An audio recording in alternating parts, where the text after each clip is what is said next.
നമസ്കാരം. ബഹുസ്വര സഞ്ചാരങ്ങൾ എന്നുള്ള ഈ വേദിയിലേക്ക് എല്ലാവർക്കും ഒരിക്കൽ കൂടി സ്വാഗതം. സച്ചിദാനന്ദൻ മാഷിനൊരു ആമുഖം ആവശ്യമില്ല. ബഹുസ്വര സഞ്ചാരങ്ങൾ എന്ന ഇന്നത്തെ ഈ സംസാരത്തിന് അടിസ്ഥാനമായ വിഷയത്തിൻ്റെ കാര്യത്തിലും ആ വിഷയവും മാഷും തമ്മിലുള്ള ബന്ധത്തെക്കുറിച്ച് ഒരാമുഖ ഭാഷണത്തിൻ്റെ ആവശ്യം ഉണ്ട് എന്ന് ഞാൻ വിചാരിക്കുന്നില്ല. ലോക കവിതയിലെയും ഇന്ത്യൻ കവിതയിലെയും മലയാള കവിതയിലെയും ബഹുസ്വരതയെക്കുറിച്ച് സംസാരിക്കാൻ ഇന്ന് ജീവിച്ചിരിക്കുന്ന ഏറ്റവും ആധികാരികതയുള്ള, ഏറ്റവും പ്രാമാണികതയുള്ള വ്യക്തിയാണ് സച്ചി മാഷ്. മാഷെ കഴിഞ്ഞേ വേറൊരാളുള്ളൂ എന്നുള്ളതാണ് സത്യം. നമുക്കെല്ലാവർക്കും ബോധ്യമുള്ളൊരു കാര്യമാണത്. മാഷിൻ്റെ നിരന്തരമായ എഴുത്തുകളും നിരന്തരമായ പ്രവർത്തനങ്ങളും നമ്മളെ വീണ്ടും വീണ്ടും ബോധ്യപ്പെടുത്തിക്കൊണ്ടിരിക്കുന്നൊരു കാര്യമാണത്.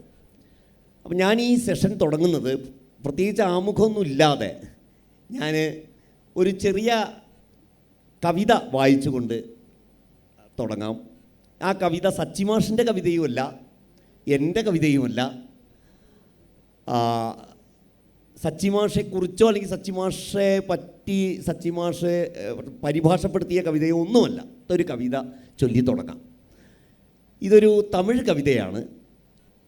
കവിതയുടെ പേര് ഓർമ്മയിൽ വീടുള്ള മനുഷ്യൻ എന്നാണ് ഈ തമിഴ് കവിതയുടെ തലക്കെട്ട്. കവിത ഇങ്ങനെയാണ്. ഇത് എഴുതിയ ആൾ ഇശൈ, തമിഴിലെ ഇന്നത്തെ ചെറുപ്പക്കാരനായ വളരെ പ്രശസ്തനായ കവിയാണ് ഇശൈ. ഇശൈയുടെ ഒരു ചെറിയ കവിത. ഓർമ്മയിൽ വീടുള്ള മനുഷ്യൻ മൗറീഷ്യസ് ദ്വീപിലേക്ക് പുറപ്പെടുന്നു. യാത്ര തുടങ്ങുമ്പോൾ തൻ്റെ വീട് മൂടോടെ പറിച്ചെടുത്ത് കപ്പലിൽ കയറ്റി വയ്ക്കുന്നു. പാവം, അത് ചാഞ്ചാടിക്കൊണ്ടിരിക്കുന്നു. കഴിഞ്ഞയാഴ്ച അയാൾ ഒരു സിനിമ കാണാൻ പോയിരുന്നു. പറഞ്ഞത് കേൾക്കാതെ അമിത വേഗത്തിൽ ബൈക്കോടിച്ചു പോയ തൻ്റെ ഇളയ മകൻ ഒരു ലോറി ചക്രത്തിനടിയിൽപ്പെട്ട് ചതഞ്ഞരയുന്നത് അതിലയാൾ കണ്ടു. ഓർമ്മയിൽ വീടുള്ള മനുഷ്യൻ പാർക്കുകളിലെ ചെടിപ്പടർപ്പുകൾക്കിടയിൽ തൻ്റെ മകളെ തന്നെ കാണുന്നു. ഓർമ്മയിൽ വീടുള്ള മനുഷ്യന് 27ൻ്റെ പെരുക്കപ്പട്ടിക മനഃപ്പാഠം അറിയാം. ഓർമ്മയിൽ വീടുള്ള മനുഷ്യൻ്റെ ഗ്യാസ് സിലിണ്ടർ താനേ തുറക്കുന്നു. അയാൾ ആപ്പീസിൽ പോയ നേരത്ത് അത് ഡും എന്ന് പൊട്ടിത്തെറിക്കുന്നു. ഓർമ്മയിൽ വീടുള്ള മനുഷ്യൻ്റെ തലയ്ക്കുമേൽ ഒരു പുകക്കുഴൽ നീണ്ടു നിൽക്കുന്നു. അയാളുടെ നെഞ്ഞിൽ എന്തോ ഒന്ന് എപ്പോഴും എരിഞ്ഞുകൊണ്ടിരിക്കുന്നു. ഓർമ്മയിൽ വീടുള്ള മനുഷ്യൻ കടൽ വഴിയേ പോയി, കടൽ വഴിയേ തന്നെ മടങ്ങി വന്നെങ്കിലും കണ്ടില്ല അയാൾ ഒരു തുള്ളിയെങ്കിലും നീല. ഈ കവിതയ്ക്ക് ഒരു അടിക്കുറിപ്പുണ്ട്.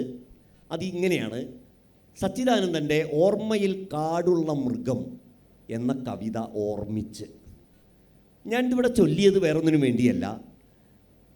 ഇന്ത്യൻ സാഹിത്യത്തിൽ കടലിൽ ഉപ്പുപോലെ സമകാല ഇന്ത്യൻ സാഹിത്യത്തിൽ അലിഞ്ഞിരിക്കുന്ന കവിവ്യക്തിത്വമാണ് സച്ചി മാഷിൻ്റേത്.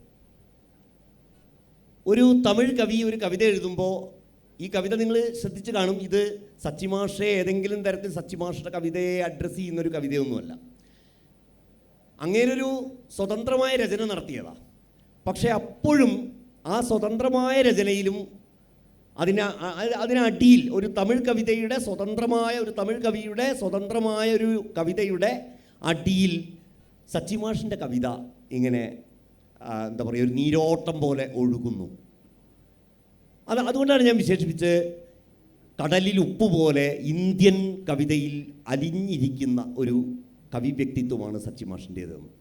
മാഷോട് എനിക്ക് ഒരു തുടക്കം എന്നുള്ള നിലയിൽ ചോദിക്കാനുള്ളത്, എന്താണ് ഇപ്പോൾ ഒരു തമിഴ് കവിയെ മലയാള കവി ഈ നിലയ്ക്ക് ആഴത്തിൽ സ്വാധീനിക്കുന്നു? തിരിച്ചും ഉണ്ടാവാം. ഇന്ത്യൻ ഭാഷാ കവിതകളിലൊക്കെ ഈ ഒരു എന്താ പറയുക പരസ്പരം സ്വാധീനിക്കുന്ന ഒരു ഘടകം ഉണ്ടാവാം. എന്താണ് ഇന്ത്യൻ കവിതയുടെ, ഇന്ത്യൻ സാഹിത്യത്തിൻ്റെ എന്ന് തന്നെ പറയാം വിശാലമായി, ഒരുമ എന്ന് പറയുന്നത്? ഇന്ത്യൻ ഭാഷാ കവിതകളെയൊക്കെ ബന്ധിപ്പിക്കുന്ന ആ ഒരുമ എന്താണ്?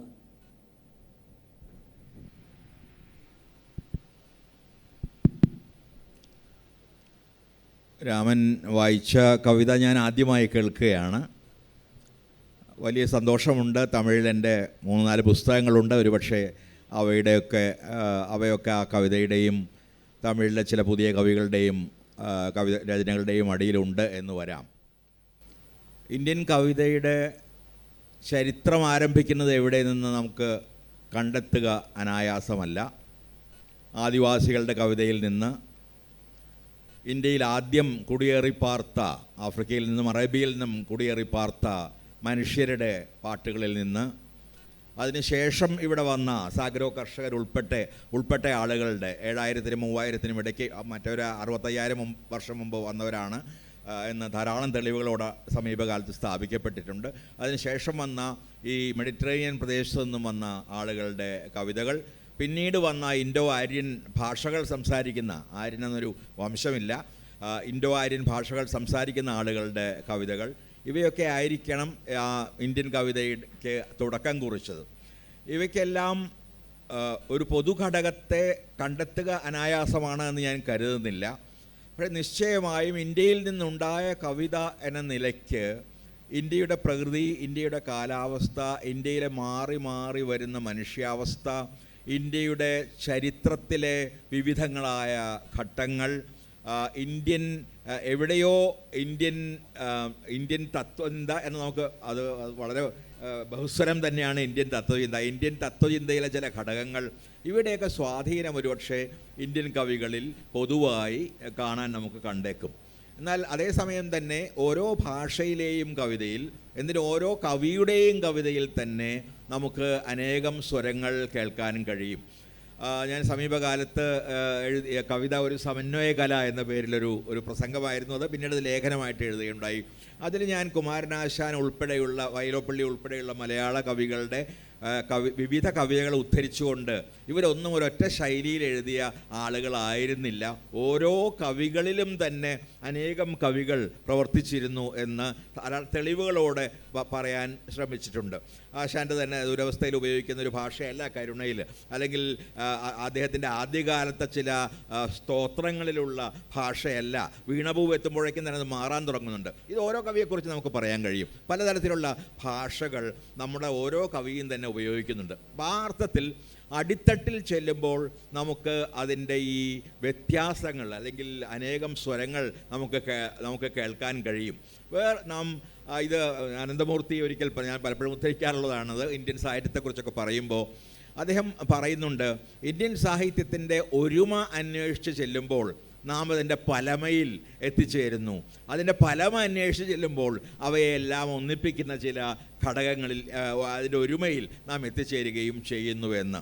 ഈ പ്രസ്താവമാണ് ഒരുപക്ഷെ ഇന്ത്യൻ സാഹിത്യത്തെക്കുറിച്ച് നടത്താവുന്ന വളരെ അർത്ഥവത്തായ പ്രസ്താവങ്ങളിലൊന്ന് എന്ന് എനിക്ക് തോന്നുന്നു. കാരണം മറിച്ചുള്ള 2 പ്രസ്താവങ്ങൾ ഉണ്ടായിട്ടുണ്ട്. നിഹാർ രഞ്ജൻ റോയ് ചൗധരിയാണ് ആദ്യമായിട്ട് പറഞ്ഞത്, ഇന്ത്യൻ സാഹിത്യം പല ഭാഷകളിൽ എഴുതപ്പെടുന്നത് ആണ്, അതുകൊണ്ട് ഇന്ത്യൻ സാഹിത്യം എന്നൊന്നില്ല എന്ന് ഉറപ്പിച്ചു പറഞ്ഞത് ഈ ബംഗാളി നിരൂപകനാണ്. നേരെ മറിച്ചുള്ള ഒരു പ്രസ്താവം എസ് രാധാകൃഷ്ണൻ്റേതാണ്. അതാണ് കേന്ദ്ര സാഹിത്യ അക്കാദമിയുടെ ഞാൻ വരുന്നത് വരെ ഉണ്ടായിരുന്ന മുദ്രാവാക്യം. അത് ഇന്ത്യൻ സാഹിത്യം പല ഭാഷകളിൽ എഴുതപ്പെടുന്ന ഒരൊറ്റ സാഹിത്യമാണ് എന്നാണ്. അതിനെക്കുറിച്ച് ഞാൻ ആലോചിച്ചിട്ടുണ്ട്. അത് ഈ രാധാകൃഷ്ണൻ്റെ അദ്വൈതി ആയതുകൊണ്ട് വളരെ സ്വാഭാവികമായ ഒരു പ്രസ്താവമാണ് അതെന്ന് എനിക്ക് തോന്നാറുണ്ട്. കാരണം ഒരൊറ്റ സത്തയുടെ പ്രതിഭാസങ്ങളാണ്, അല്ലെങ്കിൽ പരമാത്മാവിൻ്റെ രൂപങ്ങളാണ് ജീവാത്മാവുകൾ എന്ന ആ ചിന്തയുടെ രീതിയെ തന്നെ പിന്തുടരുന്നതാണ് രാധാകൃഷ്ണൻ്റെ ഇന്ത്യൻ സാഹിത്യത്തെക്കുറിച്ചുള്ള സങ്കല്പം. അപ്പോൾ ഇന്ത്യയിലെ സാഹിത്യത്തിൻ്റെ നമ്മൾ ഒരു പ്രധാന ആധാരശിലയായിട്ട് ഇന്ത്യയിലെ 2 ഇതിഹാസങ്ങളെ, മഹാഭാരതത്തെയും രാമായണത്തെയും എടുക്കുകയാണെങ്കിൽ, ഇന്ത്യയിലെ എന്നൊക്കെ പറയുമ്പോൾ തന്നെ ഞാൻ ഒരുപാട് റിസർവേഷനോടുകൂടിയാണ് പറയുന്നത്. കാരണം നിങ്ങൾ ആസാമിനും മണിപ്പൂരിനും അപ്പുറത്തേക്ക് പോയാൽ രാമായണത്തെക്കുറിച്ചും മഹാഭാരതത്തെക്കുറിച്ചും ഒന്നും കേൾക്കില്ല. അവർക്ക് അവരുടേതായ ആദിവാസി ഇതിഹാസങ്ങളുണ്ട്. രാജസ്ഥാനിൽ പാബൂജി എന്ന് പറയുന്ന ഒരു ഇതിഹാസമുണ്ട്. നമ്മുടെ തൊട്ടടുത്തുള്ള കർണാടകയിൽ മല്ലേ മാതേശ്വര എന്ന പേരിലുള്ള ഒരു ഇതിഹാസമുണ്ട്. അവർക്ക് പലപ്പോഴും രാമായണത്തെക്കാളും മഹാഭാരതത്തെക്കാളും പ്രധാനമാണ് അവരുടെ ഭാഷയിൽ തന്നെ രചിക്കപ്പെട്ട ഈ വലിയ ഇതിഹാസങ്ങൾ. അതുകൊണ്ട് നാം ഈ വാക്കുകളൊക്കെ വളരെ സൂക്ഷിച്ച് ഉപയോഗിക്കേണ്ട ഒരു കാലത്തുകൂടിയാണ് നാം കടന്നു പോകുന്നത്.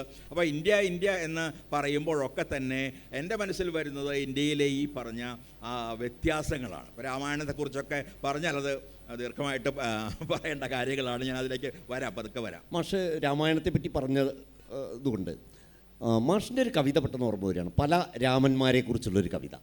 അതൊന്ന് മാഷ് അതിൻ്റെ കുറച്ച് വരികളെങ്കിലും ഒന്ന് ഓർമ്മിക്കാൻ കഴിയുമോ? രാമപ്രതിഷ്ഠ, സമീപകാലത്തെ രാമപ്രതിഷ്ഠ നടക്കുന്നതിന് വളരെ മുമ്പ് എഴുതിയ ഒരു കവിതയാണ് ഏത് രാമൻ. ആ ചോദ്യത്തിൽ തന്നെ അടങ്ങിയിട്ടുള്ള അതിൻ്റെ ഒരു പ്രധാനപ്പെട്ട അതിൻ്റെ ഒരു ധ്വനി അനേകം രാമന്മാരുണ്ട് എന്നത് തന്നെയാണ്. അതിലേത് രാമനാണ് നമ്മളോടെല്ലാവരോടും രാമന് ജയപാടാൻ, ജയ് ശ്രീറാം എന്ന് വിളിക്കാൻ അഭ്യർത്ഥിക്കുന്ന ഒരു ഭരണകൂടം നിലനിൽക്കുന്നിടത്ത് നിന്നുകൊണ്ടാണ് നാം സംസാരിക്കുന്നത്. അതുകൊണ്ട് തന്നെ ഏത് ശ്രീരാമനെയാണ്, ഏത് രാമനെയാണ് നാം ആഘോഷിക്കേണ്ടത്, ഏത് രാമനാണ് നാം ജയ് വിളിക്കുന്നത് എന്നൊരു ചോദ്യം എൻ്റെയും നിങ്ങളുടെയും ഒക്കെ തന്നെ മനസ്സിൽ ഉയർന്നു വരുന്നൊരു കാലമാണിത്. ആ ചോദ്യം വേറൊരു രീതിയിൽ ചോദിക്കുകയാണ്, ഏത് രാമൻ എന്ന ഈ കവിത.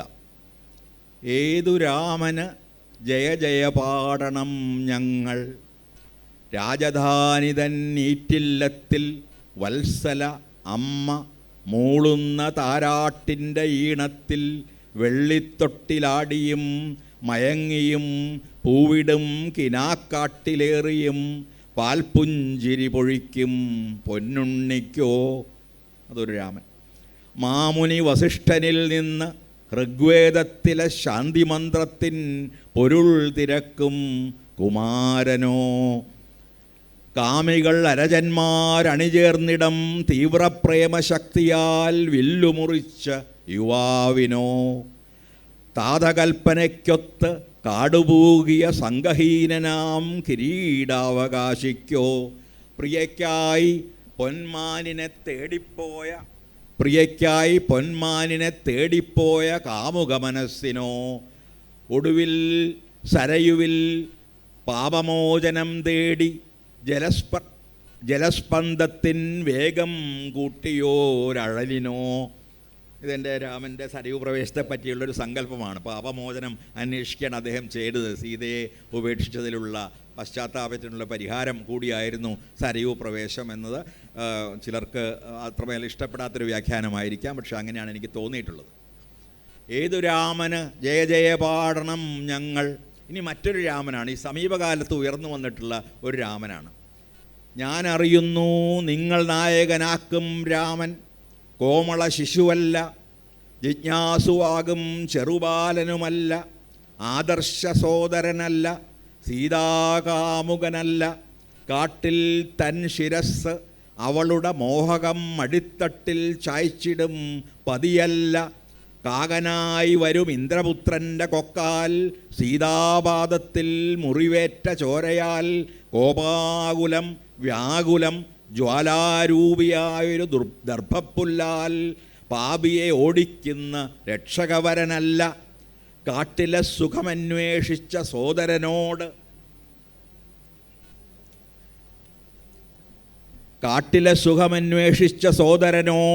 നാട്ടിലെ ചാർവാകൃതൻ ക്ഷേമമാരാഞ്ഞോനല്ല, സീത എങ്ങെന്ന് പൂവിടും മരത്തോടും മാമലയോടും തേടും വിരഹാതുരനല്ല, മാതക വനപുഷ്പശയ്യതൻ സ്മരണകൾ ലോലമാം സിംഹാസനം മുൾക്കസേരയായി മാറ്റും ഏകാകിയല്ല, പ്രജയാം പ്രജാപതിയല്ല, താരതൻ വൈധവ്യത്തിന് എന്താണ് ഇപ്പോഴത്തെ രാമൻ എന്ന് പറയുകയാണ്.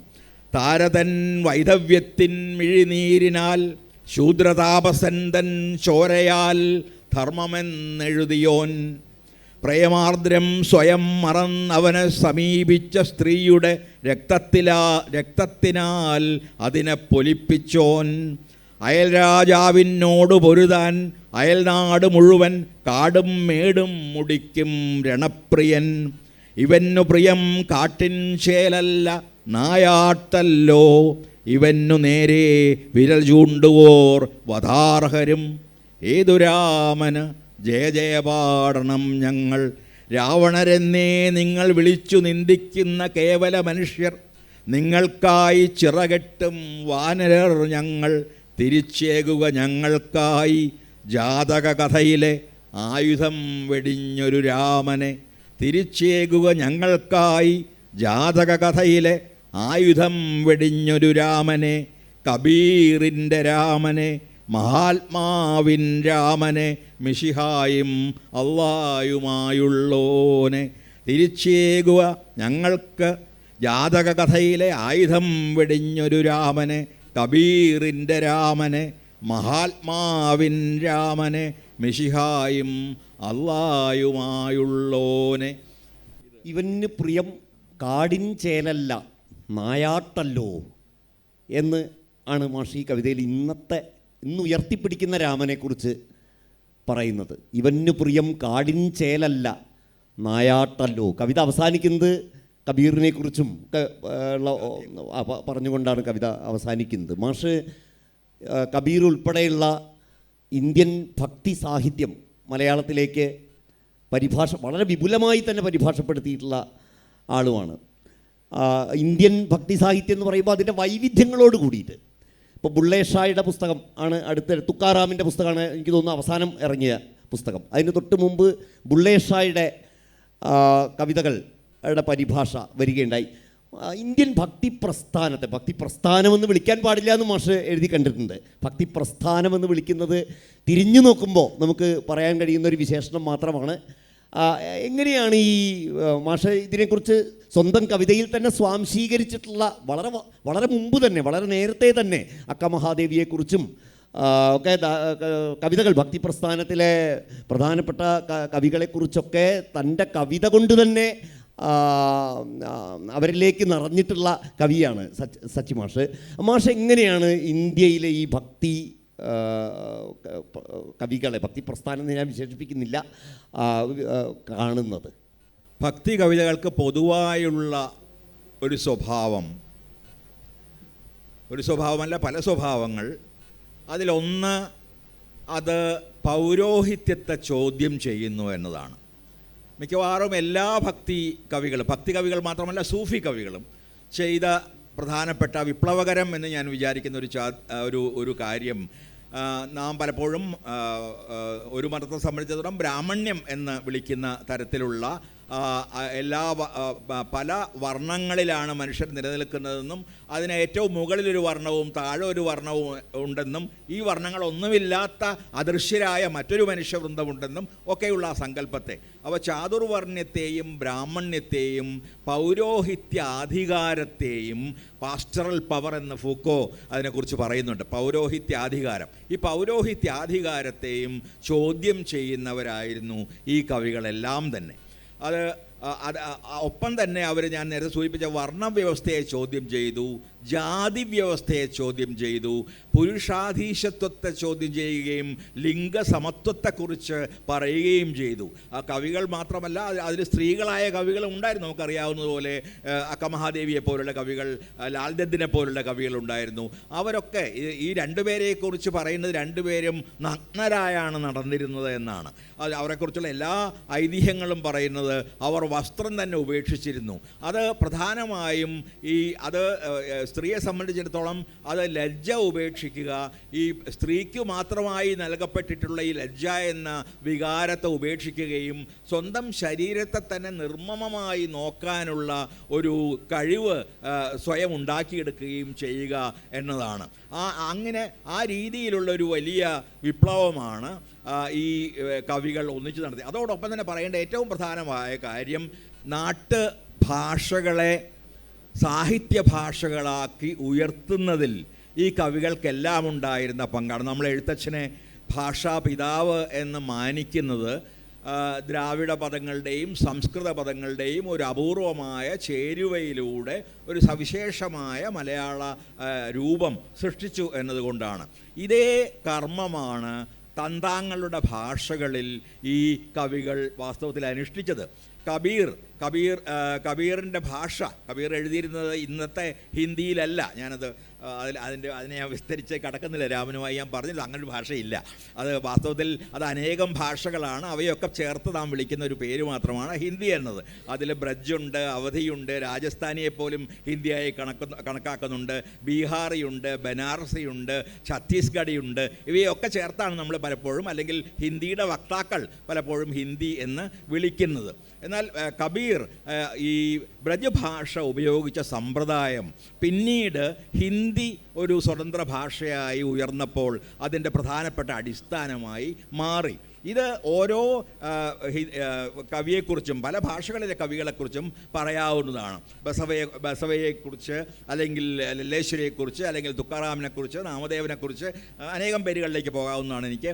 അവരെക്കുറിച്ചൊക്കെ പറയാവുന്നൊരു കാര്യം, അവർ തങ്ങളുടെ ഭാഷകൾക്ക് ബലം നൽകുകയും ഭാഷയുടെ ഒരു മാനക ഭാഷയുടെ സാധ്യതകളെക്കുറിച്ച് അല്ലെങ്കിൽ ആ സാധ്യതകൾ കാട്ടിത്തരികയും ചെയ്തു എന്നതാണ്. അതുകൂടിയാണ് അവരെ വലിയ കവികളാണ്. ഇടയ്ക്കൊന്ന് ചോദിക്കട്ടെ, ഈ ഇതുമായി ബന്ധപ്പെട്ട തന്നെ ഈ ഹിന്ദി ബെൽറ്റിൽ തുളസീദാസ രാമായണം, ഈ പല രാമായണങ്ങളിൽ ഈ തുളസീദാസ രാമായണത്തിന് മറ്റ് രാമായണങ്ങൾക്കൊന്നും ഇല്ലാത്ത ഒരു അധീശത്വം കൈവന്നതായി കണ്ടിട്ടുണ്ട്. ഇതെങ്ങനെ സംഭവിച്ചതാണ്? അതിന് രണ്ട് കാരണങ്ങളുണ്ട്. ഒരു പോസിറ്റീവായ കാരണവും ഒരു നെഗറ്റീവായ കാരണവും. പോസിറ്റീവായ കാരണം, തുളസീദാസൻ ഈ നമ്മൾ ഇന്ന് ഹിന്ദി എന്ന് പറയുന്ന ഭാഷയെ അതിമനോഹരമായി ഉപയോഗിച്ച, നിസ്സംശയമായും അതിമനോഹരമായി ഉപയോഗിച്ച ഒരു കവിയായിരുന്നു എന്നതാണ്. എന്നാൽ ഇന്ന് രാഷ്ട്രീയമായി തുളസീദാസൻ്റെ രാമായണം ഉയർത്തി പിടിക്കുന്ന ആളുകൾ കാണുന്നത് ആ രാമായണത്തിൽ ഉത്തര രാമായണം ഇല്ല. എഴുത്തച്ഛൻ്റെ രാമായണത്തിൽ ഉത്തരരാമായണമുണ്ട്, കമ്പരാമായണത്തിലുണ്ട്, ഏകനാഥൻ്റെ രാമായണത്തിലുണ്ട്, പമ്പയുടെ രാമായണത്തിലുണ്ട്, രംഗനാഥൻ്റെ രാമായണത്തിലുണ്ട്. ഈ തരത്തിലുള്ള ഇന്ത്യയിലെ പല ഭാഷകളിലെ രാമായണങ്ങളിലൊക്കെ തന്നെ ഒരു ഉത്തര രാമായണമുണ്ട്. അതിൽ സീത വിചാരണ ചെയ്യപ്പെടുന്നുണ്ട്, സീത ഒരർത്ഥത്തിൽ ശിക്ഷിക്കപ്പെടുന്നുണ്ട്, അതിൽ രാമൻ സരയുവിൽ പ്രവേശിക്കുന്നുണ്ട്. അതിന് പകരം രാമൻ സിംഹാസനത്തിലേറുകയും സീതയെ തൻ്റെ രാജ്ഞിയായി വാഴിക്കുകയും ചെയ്യുന്നിടത്താണ് തുളസി രാമായണം അവസാനിക്കുന്നത്. അപ്പോൾ രാമനെ ചോദ്യം ചെയ്യാനുള്ള സാധ്യത വളരെ കുറഞ്ഞ ഒരു രാമായണമാണ് തുളസി രാമായണം. മറ്റ് രാമായണങ്ങളിൽ അതിനെ വ്യത്യസ്തമാക്കുന്ന ഒരു കാര്യം ഈ ഉത്തര രാമായണത്തിൻ്റെ അസാന്നിധ്യമാണ്. അതാണ് രാഷ്ട്രീയമായി ഇന്ന് ഏറ്റവും അധികം ഉപയോഗിക്കപ്പെടുന്നത്. ഈ തുളസീദാസ രാമായണത്തിൻ്റെ ഈ ഒരു വശമാണ്. അവിടെ ചോദ്യം ചെയ്യലില്ല. അവിടെ രാമൻ മര്യാദാപുരുഷനായി തന്നെ ജീവിക്കുകയും രാമനെ മര്യാദാപുരുഷനായി തന്നെ വാഴ്ത്തിക്കൊണ്ട് ആ രാമായണം അവസാനിക്കുകയും ചെയ്യുന്നു. അദ്ദേഹത്തിൻ്റെ മര്യാദ അല്ലെന്ന് നമുക്ക് തോന്നുന്ന ചില പ്രവൃത്തികളൊന്നും തന്നെ തുളസീദാസ രാമായണത്തിൽ ഇല്ല എന്നതാണ് ആ രാമായണത്തെ സവിശേഷമായ രീതിയിൽ ഉയർത്തിപ്പിടിക്കാൻ ഇന്നത്തെ ഹിന്ദു രാഷ്ട്രവാദികൾ ഉൾപ്പെടെയുള്ള അനേകം ആളുകളെ പ്രേരിപ്പിക്കുന്ന ഒരു പ്രധാനപ്പെട്ട ഘടകം. പക്ഷേ ഈ രാമായണത്തെ ഇങ്ങനെ ഉയർത്തി കൊണ്ടുവരുന്നതിലൂടെ ഒരു ഹോളി ടെക്സ്റ്റ് എന്നൊരു സങ്കല്പത്തെ ഇന്ത്യൻ കോണ്ടെക്സ്റ്റിൽ ഉയർത്തിക്കൊണ്ടുവരാനാണോ ചിലർ ശ്രമിക്കുന്നത്? ശരിക്കും നമുക്കൊരു ഹോളി ടെക്സ്റ്റ് എന്നൊരു സങ്കല്പം ഇന്ത്യയിൽ സാധ്യമല്ലല്ലോ. വാസ്തവത്തിൽ സെമറ്റിക് മതങ്ങൾക്കാണ് ഹോളി ടെക്സ്റ്റുകൾ ഉള്ളത്. അത് സെന്തവസ്ഥയായാലും ശരി, ഖുറാനായാലും ശരി, ബൈബിളായാലും ശരി, അവയ്ക്കെല്ലാം തന്നെ പുണ്യഗ്രന്ഥങ്ങളുണ്ട്. ആ തരത്തിൽ പുണ്യഗ്രന്ഥം എന്ന് വിശേഷിപ്പിക്കാവുന്നൊരു ഗ്രന്ഥം ഇന്ത്യക്കുണ്ട് എന്ന് പറയാനാവില്ല. ഭഗവത്ഗീത പോലും മഹാഭാരതത്തിൽ പിന്നീട് കൂട്ടിച്ചേർക്കപ്പെട്ടതാണ് എന്ന് അതിൻ്റെ ഭാഷാ പരിശോധനയിലൂടെയും മറ്റും D.D. കോസാംബിയെ പോലുള്ള ആളുകൾ പറഞ്ഞിട്ടുണ്ട്. അപ്പോൾ ഭഗവത്ഗീത പോലും ഒരു പുണ്യഗ്രന്ഥമായല്ല കരുതപ്പെട്ടിരുന്നത്. ഒരു പ്രത്യേക സന്ദർഭത്തിൽ കൃഷ്ണൻ അർജുനന് നൽകിയ ഒരു ഉപദേശം എന്ന നിലയിൽ, ഒരു കഥാപാത്രത്തിൻ്റെ ഭാഷണം എന്ന നിലയിലാണ്. എന്ന് മാത്രമല്ല, ഗീത പഠിച്ചിട്ടുള്ള എല്ലാവർക്കും അറിയാം അതൊരൊറ്റ തത്വചിന്തയെ പിന്തുടരുന്നതേ അല്ല. അന്ന് ഇന്ത്യയിൽ നിലനിന്നിരുന്ന അനേകം തത്വചിന്തകളുടെ ഒരു സംഗ്രഹമാണ് ഗീതയിലെ സവിശേഷമായ ഖണ്ഡങ്ങളെന്ന് നമുക്ക് അറിയാം. അതിൽ കർമ്മത്തെക്കുറിച്ചും ധർമ്മത്തെക്കുറിച്ചും അനേകം ഇന്ത്യയിലുണ്ടായിരുന്ന പല തത്വചിന്തകളുടെയും ഒരു സത്ത അവതരിപ്പിക്കാനുള്ള ശ്രമമാണ് ഗീതയിൽ നടക്കുന്നത്.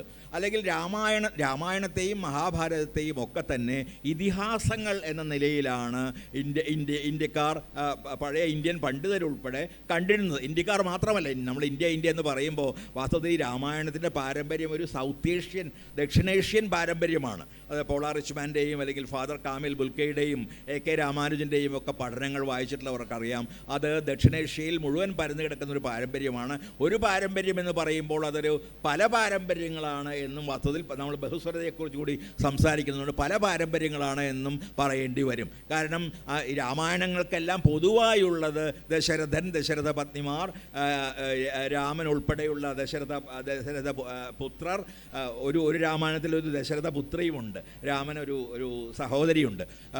ഈ പിന്നീട് രാവണൻ, സീത, ഹനുമാൻ, ബാലി, സുഗ്രീവൻ, ഇത്രയും കഥാപാത്രങ്ങൾ ജാവയിലെയോ സുമാട്രയിലെയോ അല്ലെങ്കിൽ ഇന്ത്യയിൽ തന്നെ വിവിധ പ്രദേശങ്ങളിലെയോ ഒക്കെ രാമായണങ്ങൾ എടുത്താൽ പൊതുവായിട്ട് നമുക്ക് കാണാൻ കഴിയും. ഇവർ തമ്മിലൊക്കെയുള്ള ബന്ധങ്ങളിൽ വ്യത്യാസമുണ്ടെങ്കിലും, ഉദാഹരണത്തിന് രാവണൻ്റെ മകളാണ് സീത. ഒരു രണ്ട് തെലുങ്ക് നാടോടി രാമായണങ്ങളുണ്ട് പ്രധാനമായിട്ടും. അതിലൊരു രാമായണത്തിൽ രാമൻ്റെ മകളാണ് സീത. ഒരു ജൈന രാമായണത്തിലും രാമൻ്റെ മകളാണ് സീത. സീത നമുക്കറിയാവുന്നതുപോലെ ഒരു സിതത്തിൽ നിന്ന്, അതായത് മണ്ണിൽ നിന്ന്, ഉഴവുചാലിൽ നിന്ന് കണ്ടെടുത്തപ്പെട്ടവളാണ്. അതാരാണ്? സീതയുടെ പിതാവായിട്ട് പിന്നീട് ജനകൻ വാസ്തവത്തിലൊരു എന്താ പറയുക, ഒരു അഡോപ്റ്റീവ് ഫാദറാണ്. ദത്തെടുത്തൊരു കുട്ടിയുടെ അച്ഛൻ മാത്രമാണ്, നേരിട്ടുള്ള അച്ഛനല്ല. അതുകൊണ്ട് ഈ സീത രാവണൻ്റെ പുത്രിയാണെന്നും അതുകൊണ്ട് രാവണൻ സീതയെ പ്രേമിക്കുക വഴി ചെയ്തത് ഒരു ഈടിപ്പൽ പാപമാണ്, ഒരു അച്ഛൻ മകളെ പ്രേമിക്കുന്ന പോലുള്ള ആ ഒരു മഹാപാപമാണ് എന്നുള്ള സങ്കല്പം ഒരു തെലുങ്ക് നാടോടി രാമായണത്തിലും അതുപോലെ തന്നെ ഒരു പൗമചരിതം എന്നറിയപ്പെടുന്ന, പത്മചരിതം എന്നാണ് അതിന് പറയുക, പാലിയിലാണ് പൗമചരിതം എന്ന് പറഞ്ഞാൽ ജൈന രാമായണത്തിൽ നാം കാണുക. ഇതുപോലുള്ള ഒരുപാട് രാമായണങ്ങൾ, ഞാൻ നേരത്തെ സൂചിപ്പിച്ച പോലെ രാമന് ഒരു ശാന്ത എന്ന പേരുള്ള സഹോദരിയുള്ള ഒരു രാമായണമുണ്ട്. അതുപോലെ യുദ്ധമില്ലാത്ത രാമായണമുണ്ട്. നിങ്ങൾ വിശ്വസിക്കില്ല, ഭീലി രാമായണങ്ങൾ 2 എണ്ണമുണ്ട്. അതിൽ ഒരെണ്ണത്തിൽ യുദ്ധം തന്നെയില്ല. രാവണൻ താൻ ചെയ്തത് തെറ്റാണ് എന്ന് തിരിച്ചറിഞ്ഞ് സീതയെ തിരിച്ചു കൊടുത്ത് അവർ രണ്ടുപേരും കൈകൊടുത്ത് പിരിയാണ്. ഞാൻ ചോദിച്ചു ഭീലികളോട്, ഞാൻ ഭീലികളുടെ കൂടെ കുറച്ച് കാലം താമസിച്ചിട്ടുണ്ട്. ഈ ഭീലി ചിത്രകല, ചുവർ ചിത്രകല പഠിക്കാൻ വേണ്ടിയാണ്. അപ്പോൾ ആ സമയത്ത് അവർ പറഞ്ഞു, ഞങ്ങൾ യുദ്ധത്തിൽ വിശ്വസിക്കുന്നില്ല, എന്തിനാണ് അവർ യുദ്ധം ചെയ്യുന്നത്, അങ്ങ് തിരിച്ചു കൊടുത്താൽ പോലെ, ഇവരെ അങ്ങ് തിരിച്ചു കൊടുത്താൽ പോരെ. അപ്പം സീതയെ തിരിച്ചു കൊടുത്ത് മാപ്പ് ചോദിക്കുന്നു. അതോടുകൂടി ആ കഥ കഴിയുകയും ചെയ്യുന്നു. ഭീലികളുടെ മറ്റൊരു രാമായണത്തിൽ ഒരു രാവണനൊരു തേനീച്ചയായി കടന്നലായിട്ട് മാറുകയാണ്. കടന്നലായിട്ട് മാറുമ്പോൾ അതിനെ ലക്ഷ്മണൻ തിളച്ച എണ്ണയിലിട്ട് കൊല്ലുകയാണ്. രാവണൻ തന്നെയാണ് എൻ്റെ അടുത്ത് പറഞ്ഞ തെലുങ്ക് രാമായണത്തിൽ രാവുല എന്ന സ്ത്രീയായി മാറി സീതയെ പ്രസവിക്കുന്നത്. സീതയുടെ അച്ഛനുമാണ്. മറ്റൊരു രാമായണത്തിൽ സീതയുടെ അമ്മയുമാണ് രാവണൻ. രാവുല എന്നുള്ള പേരുള്ള ഒരു സ്ത്രീയായിട്ട് സീതയെ പ്രസവിക്കുകയാണ് ചെയ്യുന്നത്. അതുപോലെ തന്നെ ബുദ്ധ രാമായണത്തിൽ ദശരഥ ജാതകം എന്നാണ് പ്രധാനപ്പെട്ട ബുദ്ധരാമായണത്തിൻ്റെ പേര്. ഈ ദശരഥ ജാതകത്തിൽ, കാരണം ജാതക കഥകളുടെ ഒരു ഭാഗമാണ് ദശരഥ ജാതകം എന്ന് പറയുന്നത്. അതിൽ വാസ്തവത്തിൽ അയോധ്യ അല്ല രാമൻ്റെ, കാരണം അയോധ്യയെക്കുറിച്ചാണല്ലോ ഒരുപാട് തർക്കം നടക്കുന്നത്. രാമൻ്റെ കൊട്ടാരം ഇരിക്കുന്നത് കാശിയിലാണ്. രാമൻ കാശിയെയാണ് ഭരിക്കുന്നത്. കാശിയും അയോധ്യയുമായി ഇപ്പോൾ സവിശേഷമായ ചില ബന്ധങ്ങളുണ്ട് എന്നുള്ളത് ഞാൻ മറന്നുകൊണ്ടല്ല പറയുന്നത്. പക്ഷേ ഈ ഇന്ന് പറയുന്ന അയോധ്യയിലല്ല, നേരെ മറിച്ച് കാശിയിലാണ് രാമൻ്റെ കൊട്ടാരം. ഇങ്ങനെ ഇത് ഞാൻ ചില രാമായണങ്ങൾ എടുത്ത് പറഞ്ഞു എന്നേ ഉള്ളൂ. ഇതുപോലെ ഒരുപാട് രാമായണങ്ങളുണ്ട്. പല വ്യത്യസ്തങ്ങളായ രീതിയിൽ രാമനെയും സീതയെയും ഒക്കെ അവതരിപ്പിക്കുന്നത്. യുദ്ധമില്ലാത്ത രാമായണങ്ങൾ, യുദ്ധമുള്ള രാമായണങ്ങൾ, അല്ലെങ്കിൽ ട്രൈബൽ, ഞാൻ പറഞ്ഞ ഭീലി രാമായണം, രോമസീതാനി വാർത്ത, രാമൻ്റെയും സീതയുടെയും കഥ എന്ന് പറയുന്ന ഭീലി രാമായണമുണ്ട്. ഇവിടെ ഇങ്ങനെ പിന്നെ നമ്മുടെ തന്നെ വയനാടൻ രാമായണമുണ്ട്, മാപ്പിള രാമായണമുണ്ട്. മുസ്ലിങ്ങൾ, ഇത് പറയേണ്ട മറ്റൊരു കാര്യം, ഇത് ഹിന്ദുക്കളുടെ മാത്രം ഒരു പുണ്യഗ്രന്ഥം അല്ല. അനേകം മുസ്ലിങ്ങളും ഇതിനെ രാമായണത്തെ ഒരു ഇതിഹാസമായി ഒരു പ്രധാനപ്പെട്ട ഇതിഹാസം എന്ന രീതിയിൽ മാനിക്കുകയും കൊണ്ടാടുകയും ചെയ്യുന്നുണ്ട്. ഇന്തോനേഷ്യയിലും മലേഷ്യയിലും ഒക്കെ ഉൾപ്പെടെയുള്ള ഒരുപാട് മുസ്ലിങ്ങളെ സംബന്ധിച്ചിടത്തോളവും രാമായണം അവരുടെ പ്രധാനപ്പെട്ട ഒരു ഇതിഹാസമാണ്. പക്ഷേ ഇത്രയും വലിയ പഴമ ഉള്ളൊരു കൃതി ഒരു ഹോളി ടെക്സ്റ്റാക്കി ഉയർത്തിക്കൊണ്ടുവരിക എങ്ങനെ സാധിക്കുന്നത്? നേരെ മറിച്ച് ഇപ്പോൾ അതിന് സാധ്യതയുള്ള ഭഗവത്ഗീത പോലെയോ ഉപനിഷത്തുകൾ പോലെയോ ഒക്കെ ഉള്ളത് മാറ്റിവെക്കപ്പെടുകയും ഇങ്ങനെയൊരു സാഹിത്യകൃതി ഒരു ഹോളി ടെക്സ്റ്റാക്കി നൂറ്റാണ്ടുകളിലൂടെ ഇങ്ങനെ ഉയർത്തിക്കൊണ്ടുവരികയും ചെയ്യുന്ന അതെങ്ങനെയാണ് കഴിയുന്നു? അല്ലെങ്കിൽ എൻ്റെ ചോദ്യം ഇതാണ്, ഫിലോസഫിയോടുള്ള ഭയമാണോ, തത്വചിന്തയോടുള്ള ഒരു ഭയം ആണോ? തത്വചിന്തയോടല്ല, ചിന്തയോട് തന്നെ ഭയമുള്ള ആളുകളാണ്, അല്ലെങ്കിൽ ചോദ്യങ്ങളോടുള്ള ഭയമാണ് നമ്മെ ഭരിക്കുന്നതെന്ന് അറിയാം. ചോദ്യങ്ങളോട് അതാണ് നേരത്തെ ഞാൻ അത് രാമൻ തന്നെ സൂചിപ്പിച്ചു. ഈ തുളസീദാസ രാമായണത്തെയാണ് ഉയർത്തിക്കൊണ്ടുവന്നിട്ടുള്ളത്. നേരത്തെ പറഞ്ഞ പോലെ ഉത്തര രാമായണം ഇല്ലാത്ത, ഒരു തരത്തിലും സീതയെ ഉപദ്രവിക്കാത്ത ഒരു രാമൻ, മര്യാദാ പുരുഷോത്തമനായി തന്നെ അവസാനിക്കുന്ന ഒരു രാമനുള്ള തുളസി രാമായണത്തെയാണ് ഉയർത്തിപ്പിടിക്കുന്നതെന്ന് സവിശേഷമായ ശ്രദ്ധ അറിയിക്കുന്നൊരു കാര്യമാണ്. ഈ അനേകം രാമായണങ്ങൾ, 300 രാമായണങ്ങൾ എന്ന് എ കെ രാമാനുജൻ പറയുന്നു. പക്ഷേ 300 3000 രാമായണങ്ങളുണ്ട്. എഴുതപ്പെട്ടതും പാടുന്ന രാമായണങ്ങളുണ്ട്, നാടകമായി അഭിനയിക്കപ്പെടുന്ന രാമായണങ്ങളുണ്ട്, ചുവർ ചിത്രങ്ങളായി ചുരുൾന്നി വരുന്ന രാമായണങ്ങളുണ്ട്. ഇവയൊക്കെ നോക്കിയാൽ 3000 രാമായണങ്ങൾ ചുരുങ്ങിയത് ഈ ദക്ഷിണേഷ്യയിലുണ്ട്. അപ്പോൾ അവയിൽ നിന്ന് ഒരു പ്രത്യേക രാമായണത്തെ തിരഞ്ഞെടുക്കുകയും അതിനൊരു പുണ്യഗ്രന്ഥം എന്ന നിലയിൽ പ്രചരിപ്പിക്കുകയും ചെയ്യുമ്പോൾ അത് മറ്റൊരു വലിയ പദ്ധതിയുടെ ഭാഗമാണ്.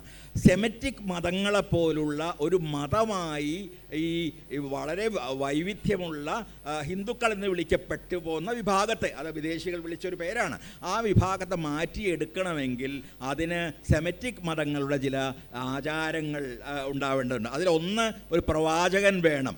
അപ്പോൾ നോക്കുമ്പോൾ കൃഷ്ണൻ അർജുനനോട് പറഞ്ഞു കൊടുത്തു, ഓക്കെ, അതിനൊരു പ്രവാചക സ്വരമുണ്ട് എന്ന് വേണമെങ്കിൽ പറയാം. കൃഷ്ണൻ പ്രവാചകനാവുന്നു.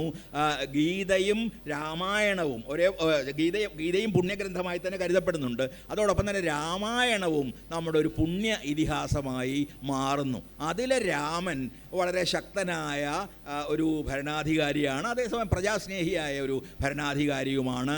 ആ തരത്തിലുള്ള ഒരു രാമബിംബം അതൊരു പുരുഷത്വത്തിൻ്റെയും വീരത്വത്തിൻ്റെയും ഒക്കെ തന്നെ പ്രതീകമാണ്. ആ തരത്തിലുള്ളൊരു രാമനെ സൃഷ്ടിക്കുക എന്നത് ആ രാമൻ്റെ പ്രതിനിധികളാണ് തങ്ങൾ എന്ന് പറയേണ്ടവർക്ക് അത്യാവശ്യം കൂടിയായിരുന്നു. അപ്പോൾ ആ തരത്തിലുള്ള ഒരു വലിയ നായകബിംബത്തെ സൃഷ്ടിക്കുക, ആ നായകബിംബത്തെ തങ്ങളുടെ ഒരു ആദർശ പുരുഷനാക്കി മാറ്റുക, ആ നായകബിംബത്തിൻ്റെ പേരിൽ മറ്റു മതങ്ങളെ ഇല്ലാതാക്കാൻ ശ്രമിക്കുകയും മറ്റു മതങ്ങളുടെ പുണ്യ സ്ഥാനങ്ങളെ ഈ രാമൻ്റെ സ്ഥാനമാക്കി മാറ്റിയെടുക്കുകയും ചെയ്യുക.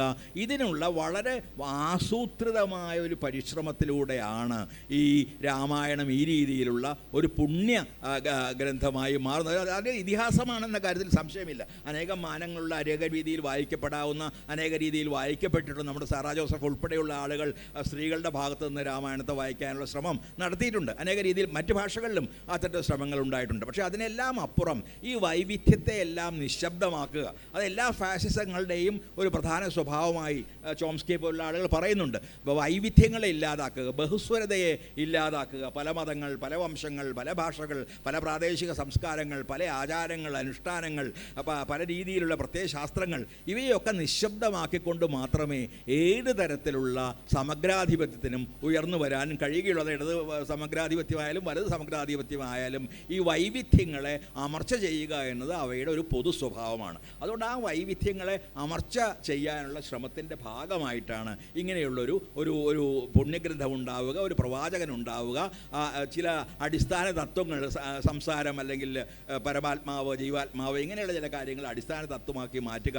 അങ്ങനെയാണ് വളരെയധികം വൈവിധ്യം ഉണ്ടായിരുന്ന ഇന്ത്യയിലെ ജനങ്ങൾക്ക് പൊതുവായൊരു സ്വഭാവം ഉണ്ടായിരുന്നുവെന്നും ഇവിടെ ഹിന്ദു എന്ന പേരിലൊരു മതമുണ്ടായിരുന്നു എന്നുമുള്ള മിത്തുകൾ വാസ്തവത്തിൽ സൃഷ്ടിക്കപ്പെട്ടത്. ഇവിടെ ഉണ്ടായിരുന്ന ശാക്തേയരും ശൈവരും വൈഷ്ണവരും താന്ത്രികരും ഒക്കെ ആയിട്ടുള്ള ആളുകളായിരുന്നു. അതിൻ്റെ കീഴിൽ അതിൽ വർണ്ണവ്യവസ്ഥയുണ്ടായിരുന്നു, അതുകൂടാതെ ജാതി വ്യവസ്ഥയുണ്ടായിരുന്നു, അതും കൂടാതെ PK ബാലകൃഷ്ണൻ പറയുന്ന അതിലും ശക്തമായ ഉപജാതി വ്യവസ്ഥകളുണ്ടായിരുന്നു. അങ്ങനെയുള്ളൊരു സമൂഹത്തെ ഒറ്റ സമൂഹമായി ഏകശിലാരൂപമായൊരു സമൂഹമായി മാറ്റണമെങ്കിൽ ചില കാര്യങ്ങൾ ആവശ്യമായിരുന്നു. അതിലൊന്ന് ഈ തരത്തിലുള്ള ഒരു പുണ്യഗ്രന്ഥത്തെ സൃഷ്ടിക്കുകയായിരുന്നു. അതൊരു പദ്ധതിയുടെ, ദീർഘകാല പദ്ധതിയുടെ ഭാഗമായി തന്നെ വേണം കാണുന്നത്. പക്ഷേ നമുക്ക് ഇതിൻ്റെ തുടർച്ചയായിട്ട് തന്നെ വേറൊരു കാര്യത്തിലേക്ക് കുറഞ്ഞ സമയം കൊണ്ടൊന്ന് കിടക്കാം എന്ന് വിചാരിക്കുന്നു. മറ്റൊന്നുമില്ലാതെ ഇപ്പോൾ മലയാളത്തിൻ്റെ ഒരു ചരിത്രം, മലയാള കവിതയുടെ ചരിത്രം എടുത്തു നോക്കിയാൽ അത് തുടക്കത്തിൽ ഏതാണ്ട് 800 കൊല്ലത്തെ പാരമ്പര്യം നമുക്കുണ്ട്. മലയാളം ഒരു പ്രത്യേക ഭാഷയായതിനു ശേഷം അതിനു മുമ്പുള്ള വലിയൊരു പാരമ്പര്യം അവിടെ കിടക്കുന്നുണ്ട്. തുടക്കത്തിൽ അത് മതപരവും, മുഖ്യധാരാ മലയാള കവിത മതപരവും ഹൈന്ദവവും സവർണവും തന്നെ ആയിരുന്നു തുടക്കത്തിൽ. അതിൻ്റെ ഫോക്ക് അംശങ്ങൾ മറന്നുകൊണ്ടല്ല ഞാൻ പറയുന്നത്, എങ്കിലും മുഖ്യധാര എന്ന് പരികൽപ്പിക്കപ്പെടുന്ന നമ്മുടെ മണിപ്രവാള കവിതയായാലും പാട്ടായാലും ഒക്കെ മതപരവും സവർണവും ഹൈന്ദവവും തന്നെയായിരുന്നു അത്തരം പ്രസ്ഥാനങ്ങളൊക്കെ. പിന്നീട് മലയാള കവിതയുടെ ചരിത്രത്തിൽ സംഭവിച്ചത് പല ഘട്ടങ്ങളിൽ അത് വിപുലപ്പെടുകയും 20-ാം നൂറ്റാണ്ടോടുകൂടി ഏറ്റവും സൂക്ഷ്മ സംവേദനശേഷിയുള്ള ഒരു പൊതുമണ്ഡലമായിട്ട് കവിത മാറുകയും ചെയ്തു. ഇത് മലയാള കവിതയുടെ ഒരു ചരിത്രമാണ്. പല കാലങ്ങളിൽ എന്താ പറയുക, സമൂഹത്തിൻ്റെ ഓരങ്ങളിലേക്ക് മാറ്റി നിർത്തപ്പെട്ട ജനതകളുടെ ശബ്ദം നമ്മുടെ കവിതയുടെ കേന്ദ്രത്തിലേക്ക് കടന്നു വന്നു.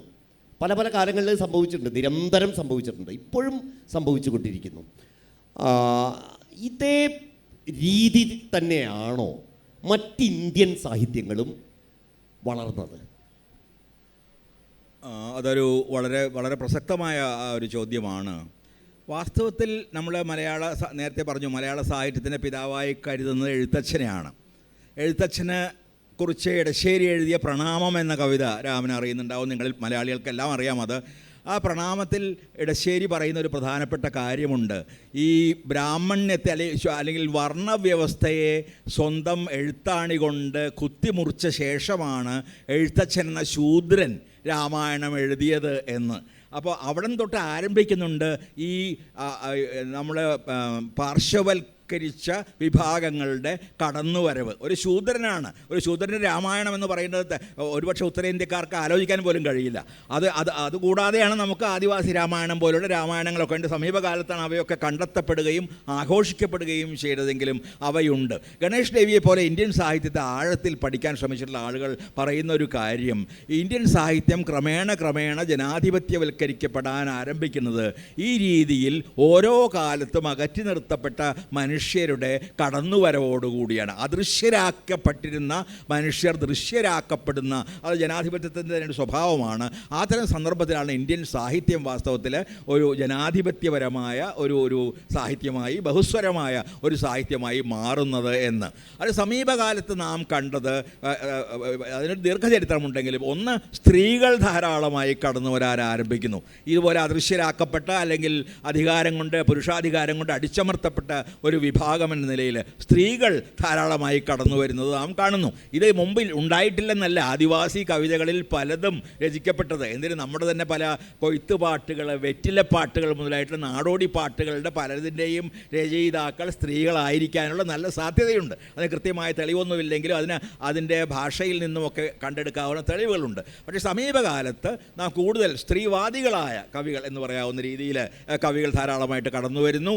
ദളിത് കവിത എല്ലാ ഭാഷകളിലും ആദ്യം അത് ആരംഭിക്കുന്നത് മറാഠിയിൽ നിന്ന്. ആധുനിക ദളിത് കവിത എല്ലാ കാലത്തും ഉണ്ടായിരുന്നു പാട്ടുകളുടെ രൂപത്തിൽ. പക്ഷേ ആധുനിക ദളിത് കവിത ആരംഭിക്കുന്നത് ഒരു പക്ഷേ മറാഠിയിൽ നിന്നാണ്, നാംദേവ് ഠസാലിനെ പോലുള്ള ആളുകളിൽ നിന്നാണ്. അത് പിന്നീട് അനേകം ഭാഷകളിൽ, ഗുജറാത്തി ഉൾപ്പെടെയുള്ള, മലയാളം ഉൾപ്പെടെയുള്ള അനേകം ഭാഷകളിലേക്ക് കടന്നു വരാൻ ആരംഭിക്കുന്നു.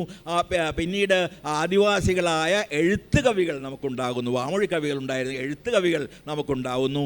ഇത് വാസ്തവത്തിൽ പല ഭാഷകളിലും സംഭവിക്കുന്നുണ്ട്. അതിൽ സംഭവിക്കുന്ന രാമൻ ഉദ്ദേശിക്കുന്നത് എനിക്ക് മനസ്സിലാവുന്നുണ്ട്. അതിൽ സംഭവിക്കുന്ന ഒരു പ്രധാനപ്പെട്ട കാര്യം ഈ മാനക ഭാഷകൾ ചോദ്യം ചെയ്യപ്പെടുന്നു എന്നത് കൂടിയാണ്. കേരളം മലയാളികളുടെ മാതൃഭൂമി എന്ന ഓക്കെ, അത് ഞാൻ ചോദ്യം ചെയ്യുന്നില്ല.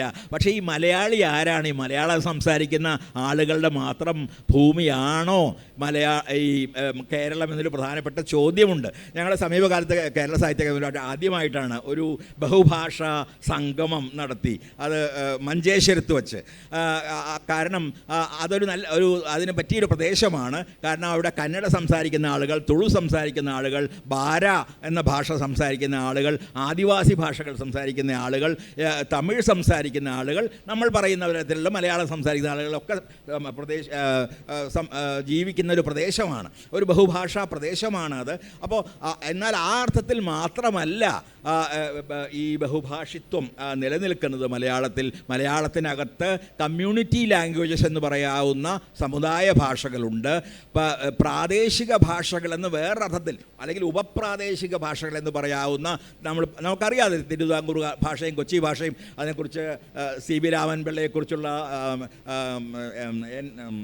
എൻ കൃഷ്ണപിള്ളയുടെ പുസ്തകം അതിനൊരു നല്ല തെളിവാണ് എങ്ങനെയാണ് CB പലതരത്തിലുള്ള മലയാളങ്ങൾ ഉപയോഗിച്ചത് എന്നത്. പിന്നീട് സമീപകാലത്ത് ഈ പറഞ്ഞതുപോലെ ഗോത്രഭാഷകൾ, മുക്കുവ ഭാഷ പോലുള്ള ഭാഷ അനിൽകുമാറിൻ്റെയും മറ്റും കവിതയിൽ കടന്നു വരുന്നു. അല്ലെങ്കിൽ നമ്മൾ പറയുന്ന സുകുമാരൻ ചാലികതയുടെയും മറ്റും അങ്ങനെയുള്ളൊരു ധന്യവ്യങ്ങശ്ശേരി ഉൾപ്പെടെ ഒരു 10 കവികളെങ്കിലും ഉണ്ട്, രംഗത്തേക്ക് വന്നിട്ടുണ്ട്. ആദിവാസി ഭാഷകൾ അവർ ഉപയോഗിക്കുന്നു. അങ്ങനെയുള്ള അനേകം ഭാഷകൾ കേരളത്തിൽ നിലനിൽക്കുന്നുണ്ട്. അതുകൊണ്ട് നമുക്കൊരു മാനക ഭാഷ വേണ്ട എന്ന വാദം എനിക്കില്ല. ഒരു മാനക ഭാഷ ആവശ്യമായിരിക്കാം, പ്രത്യേകിച്ചും സ്കൂളുകളിലും മറ്റും പഠിപ്പിക്കുന്ന മാനക ഭാഷ ആവശ്യമായിരിക്കാം. പക്ഷേ സർഗാത്മകമായ ക്രിയേറ്റീവ് ലാംഗ്വേജ് എന്ന നിലയിൽ ആ ഒരു മലയാളം മാത്രമല്ല, നമുക്ക് മാപ്പിള മലയാളമുണ്ട്, നമുക്ക് ലന്ത മലയാളമുണ്ട്, നമുക്കൊരു പോർത്തുഗീസ് മലയാളമുണ്ട്, വേണമെങ്കിൽ ബ്രിട്ടീഷ് മലയാളം എന്ന് വിളിക്കാവുന്ന ഇംഗ്ലീഷും മലയാളവും കലർന്ന ഇന്നത്തെ തലമുറ പലപ്പോഴും സംസാരിക്കുന്ന ഒരു ഭാഷയുണ്ട്. അത് കൂടാതെയാണ് ഈ ഗോത്രഭാഷകളും മറ്റു തരത്തിലുള്ള കമ്മ്യൂണിറ്റികളുടെ സവിശേഷമായ ജോലി ചെയ്ത് ജീവിക്കുന്ന സമുദായങ്ങളുടെ ഭാഷകളും. ഇതെല്ലാം സംസാരിക്കുന്ന ആളുകൾ ജീവിക്കുന്ന ഒരു നാടാണ് വാസ്തവത്തിൽ കേരളം. അത് മലയാളികളുടെ മാതൃഭൂമിയാണെങ്കിൽ ആ മലയാളം ഒരൊറ്റ മലയാളമല്ല, അനേകം മലയാളങ്ങളാണ്. ഈ ബഹുസ്വരതയെക്കുറിച്ചുള്ള ചർച്ച ചെന്നെത്തേണ്ടത് ഒരു പക്ഷേ ഇത്തരം കാര്യങ്ങളിൽ കൂടിയാണ്. ഈ ഭാഷകളുടെ ബഹുത്വം, ഇന്ത്യയിലെ ഭാഷകളുടെ ബഹുത്വം, ആ ഓരോ ഭാഷയ്ക്കകത്തുമുള്ള ആന്തരിക ഭാഷകളുടെ ബഹുത്വം, അവിടെ വരെ എത്തുമ്പോഴേ നാം സൂക്ഷ്മമായി ഇന്ത്യയുടെ ഈ ബഹുത്വത്തിൻ്റെ അല്ലെങ്കിൽ ബഹുസ്വരതയുടെ അടിത്തട്ടിലേക്ക് എത്തുന്നുള്ളൂ. പുറമേ കാണാവുന്ന ഒരു ബഹുസ്വരത നിശ്ചയമായും ഉണ്ട്. പക്ഷേ പുറമേ കാണാത്ത ഈ തരത്തിലുള്ള ഈ ബഹുസ്വരതയ്ക്കകത്തുള്ള ഓരോ സ്വരത്തിനും അകത്തുള്ള ബഹുസ്വരത എന്ന് പറയുന്ന ഒന്നിലേക്ക് കൂടി നാം വാസ്തവത്തിൽ ചെന്നെത്തും. അതാണ് നമ്മൾ ഇന്ന് ഇന്ത്യൻ മലയാള കവിതയിൽ കാണുന്നത്. മലയാള കവിതയിൽ മാത്രമല്ല, ഇത് കാഞ്ചി പട്ടേലിനെ പോലുള്ള ഗുജറാത്തിലെ കവികൾ അവരെഴുതുന്നത് സ്റ്റാൻഡേർഡ് ഗുജറാത്തിയിലല്ല, നേരെ മറിച്ച് ആദിവാസികളും സോക്കോൾഡ് പിന്നോക്ക വിഭാഗങ്ങളിൽപ്പെട്ട ആളുകളുമൊക്കെ ഉപയോഗിക്കുന്ന ഭാഷയിലാണ്. ഇത് ഹിന്ദിയിൽ സംഭവിക്കുന്നുണ്ട്. മറ്റനേകം ഇന്ത്യൻ ഭാഷകളിൽ ഈ തരത്തിലുള്ളൊരു ഉയർന്നു വരൽ, ഇതുവരെ വാമൊഴി പാരമ്പര്യം മാത്രമുണ്ടായിരുന്ന ആളുകളുടെ വരമൊഴിയിലേക്കുള്ളൊരു കടന്നു വരവ് ഇന്ത്യൻ ഭാഷകളിൽ ആകമാനം സംഭവിക്കുന്നത് അത് വലിയൊരു ഭാഷാ വിപ്ലവവുമാണ്. വളരെ ഗംഭീരമായിട്ടുള്ളൊരു അവസാനം തന്നെയാണ് ഈ സെഷന്.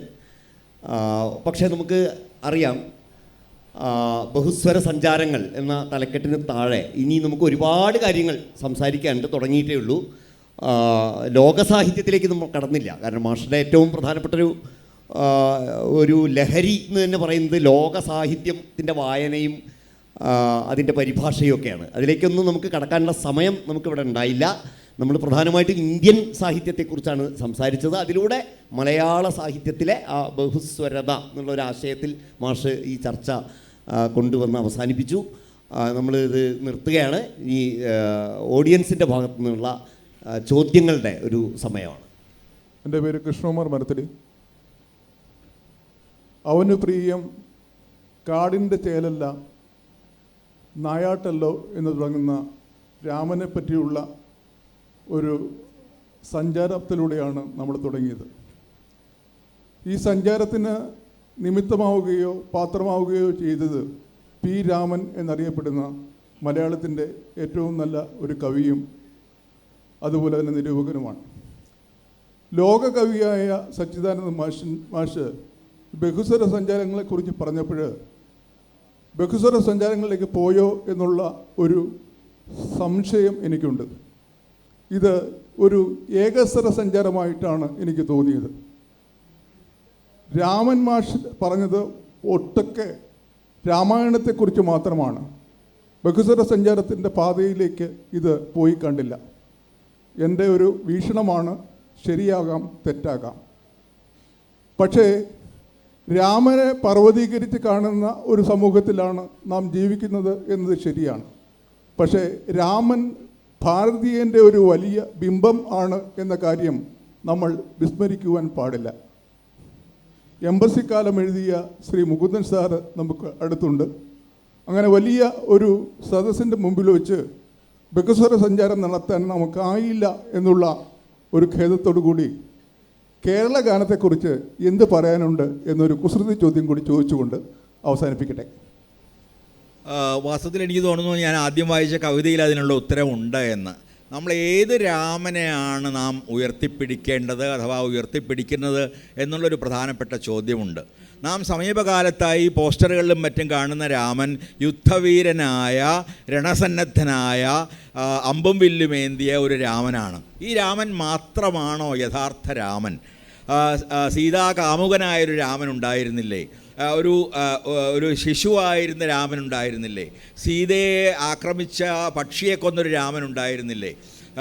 സീത ആഗ്രഹിച്ച മാനിനു വേണ്ടി ഓടിയത് ലക്ഷ്മണനാണെങ്കിലും അത് രാമൻ്റെ ആത്മാവാണ് വാസ്തവത്തിൽ ലക്ഷ്മണനിലൂടെ ഓടിയതെന്ന് പറയാവുന്ന രീതിയിൽ ഉള്ള ഒരു പ്രേമിയായ രാമനുണ്ടായിരുന്നില്ലേ? പ്രജാക്ഷേമ തൽപരനായ ഒരു രാമനുണ്ടായിരുന്നില്ലേ? പക്ഷേ നാം കാണുന്നത്, നാം പ്രത്യേകിച്ചും ഈ ഹിന്ദു രാഷ്ട്രവാദികളുടെ പോസ്റ്ററുകളിൽ നാം കാണുന്ന രാമൻ ഒരു യുദ്ധസന്നദ്ധനായ, ഹിംസോത്സുകനായ,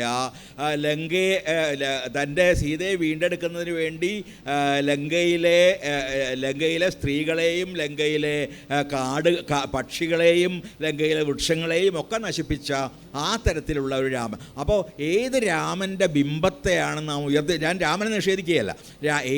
ഏത് തരത്തിലുള്ളൊരു രാമനെയാണ് നാം വാസ്തവത്തിൽ ഉയർത്തിപ്പിടിക്കേണ്ടത് എന്ന ഒരു ചോദ്യം, ഒരു രാമനെ ഉയർത്തിപ്പിടിക്കേണ്ടത് ആവശ്യമാണെങ്കിൽ ഏത് രാമനെയാണ് ഉയർത്തിപ്പിടിക്കേണ്ടത് എന്ന് ഒരു വളരെ പ്രധാനമായ ചോദ്യം. പരന്ന ഒന്നായതുകൊണ്ട് രാമകഥയിൽ നമ്മൾ തൊടുന്നു എന്ന് മാത്രം. രാമകഥ തീർച്ചയായിട്ടും നമ്മൾ ഇത് മഹാഭാരതത്തെക്കുറിച്ചുള്ള ചർച്ചയായിട്ട് വികസിപ്പിച്ചാലും നമുക്ക് കാണാം മഹാഭാരതത്തിൻ്റെ അനേകം വ്യാഖ്യാനങ്ങളും അനേകം പുനഃപാരായണങ്ങളും അനേകം വായനാ സാധ്യതകളുള്ള ഒരു ടെക്സ്റ്റുകളാണ്, പുസ്തകങ്ങളാണ് ഇവയെല്ലാം തന്നെ, കാവ്യങ്ങളാണ് ഇവയെല്ലാം തന്നെ എന്ന് നമുക്ക് കാണാൻ കഴിയും. രാമായണത്തിൽ ഒതുങ്ങുന്ന നമ്മുടെ സമയം അപ്പോഴേക്കും രാമായണത്തെ പറ്റി പറയാൻ തുടങ്ങിയാൽ തന്നെ അനേകം മണിക്കൂറുകൾ പറയാം.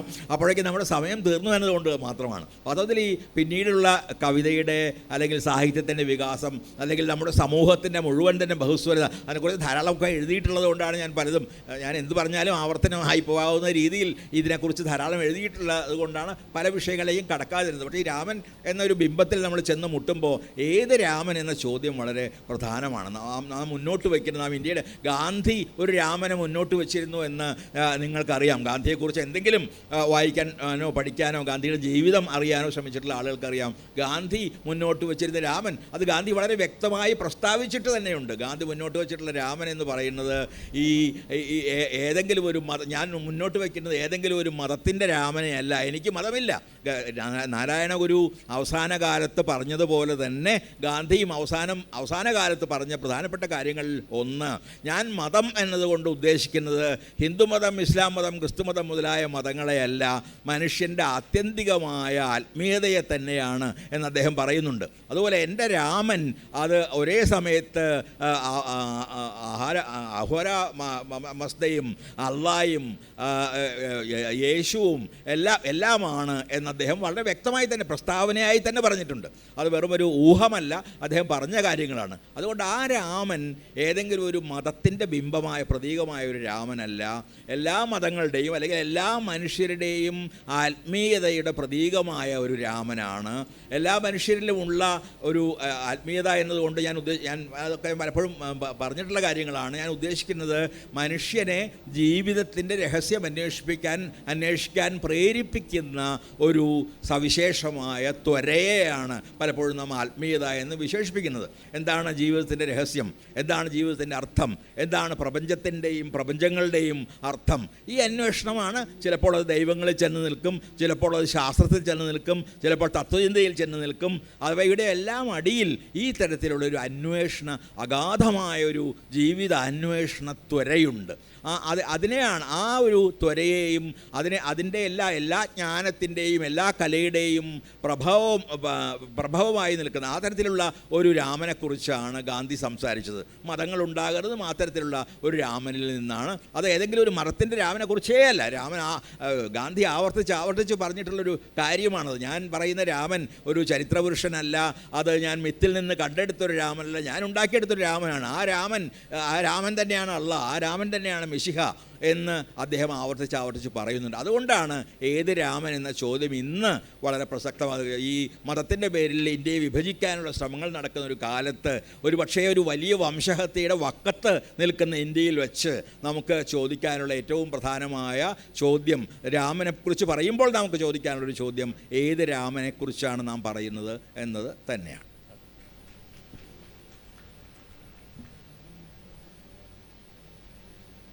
സാർ, എൻ്റെ പേര് മോഹൻദാസ് സാർ. സാർ, ഞാൻ ചോദിക്കാൻ ഉദ്ദേശിച്ചത്, ഇപ്പം നമ്മൾ രാമൻ, മലയാളിയെ സംബന്ധിച്ചിടത്തോളം രാമൻ അങ്ങനെ വ്യാപകമായി ആരാധിക്കപ്പെടുന്ന ഒരു ദൈവമല്ല. പക്ഷേ നമ്മുടെ ആ വിശ്വാസത്തിൻ്റെ മേലിലെ ഒരു അധിനിവേശം എന്ന പോലെ ഇപ്പോൾ നമ്മൾ രാഷ്ട്രീയമായി രാമനെ ഇവിടെ പ്രതിഷ്ഠിക്കാനുള്ള ശ്രമം നടക്കുകയാണ്. നമ്മളതിനെ പ്രതിരോധിക്കുന്നത് പ്രധാനമായും നമ്മൾ ഗാന്ധിയുടെ രാമനെ എടുത്ത് ഉയർത്തിക്കൊണ്ടാണ്. ഇപ്പോൾ സാറ് പറഞ്ഞ ആ ഒരു ആസ്പെക്റ്റിൽ. പക്ഷേ രാമൻ ഒരു ചരിത്ര വസ്തുതയാണെന്ന് തെളിയിക്കപ്പെടാത്തോളം കാലം ഒരു കഥാപാത്രം മാത്രമാണ്. രാമൻ നമുക്കറിയാം വാൽമീകിയുടെ കഥാപാത്രമാണ്. അപ്പോൾ ഒരു കഥാപാത്രത്തിൻ്റെ അസ്തിത്വം എന്ന് പറയുന്നത് വാൽമീകിയിലാണ് ഇരിക്കുന്നത്. അതിനപ്പുറത്തേക്ക് അതിനൊരു അസ്തിത്വമില്ല.